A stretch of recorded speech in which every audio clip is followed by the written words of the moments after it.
Good morning friends, आपका स्वागत है हमारे YouTube channel learning point with Abhishek में।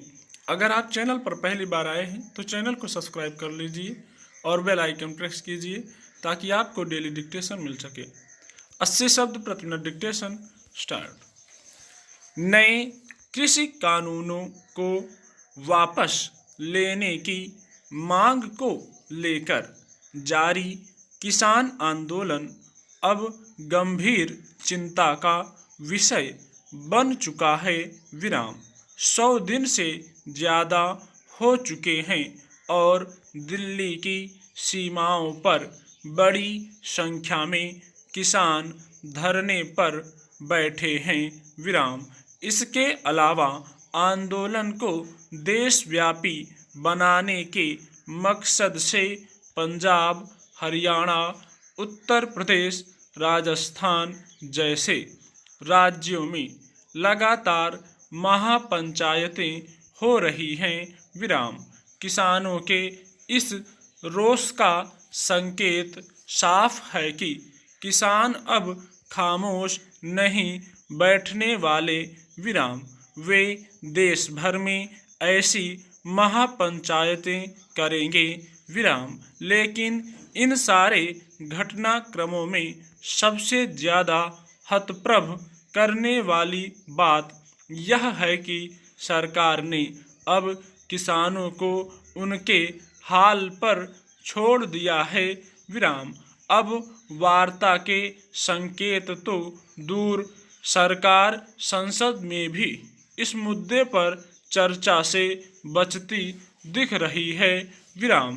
बुधवार को राज्यसभा में कांग्रेस सहित दूसरे विपक्षी सदस्यों ने नियम 267 के तहत कृषि कानूनों के मसले पर चर्चा के लिए नोटिस दिया, लेकिन उन्हें चर्चा की अनुमति नहीं दी गई। लोकसभा में भी विपक्षी सदस्यों की बात नहीं सुनी गई। इस पर विपक्षी सदस्यों का नाराज होना स्वाभाविक था। सदनों में हंगामा होने लगा और फिर कार्यवाही स्थगित कर दी गई। इस वक्त किसान आंदोलन एक संवेदनशील मुद्दा है और अगर इस पर विपक्ष चर्चा की मांग कर रहा है तो क्या गलत है। 2 दिन पहले महंगाई के मुद्दे पर भी चर्चा की विपक्ष की मांग को नज़रअंदाज कर दिया गया था। इससे लगता है कि सरकार की नज़र में महंगाई और किसान आंदोलन कोई गंभीर मुद्दे नहीं रह गए हैं। 3.5 महीने से चल रहे किसान आंदोलन में अब तक करीब 250 किसानों की मौत हो चुकी है। सरकार के रवैये से हताश होकर कई किसान खुदकुशी भी कर चुके हैं। पिछले साल दिसंबर में पंजाब के एक वकील ने भी इसलिए जान दे दी थी कि किसानों के प्रति सरकार के रवैये से वे हताश हो गए थे।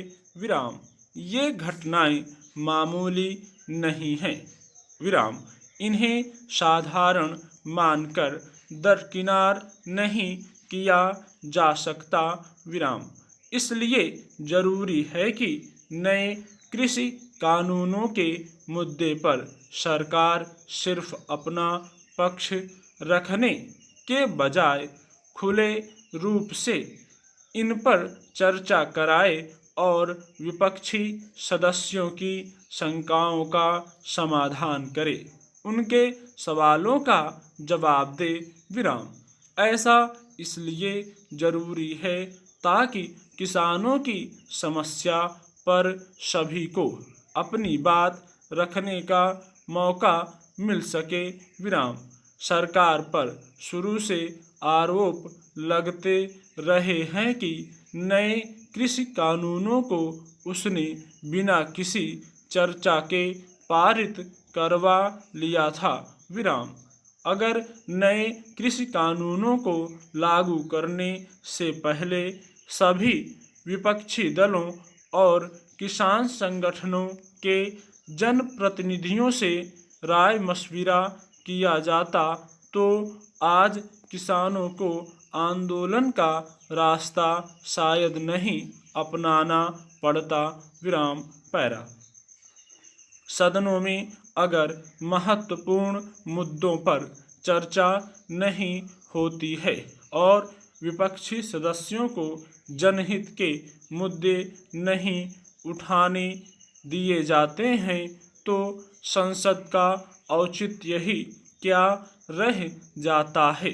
संसद के सदनों में ही जनप्रतिनिधि राष्ट्रहित से जुड़े मुद्दों और समस्याओं को उठा सकते हैं और यहाँ होने वाली सार्थक चर्चा से ही गंभीर मुद्दों पर सहमति बनने और समस्याओं के समाधान का रास्ता निकलने की उम्मीदें बंधती हैं।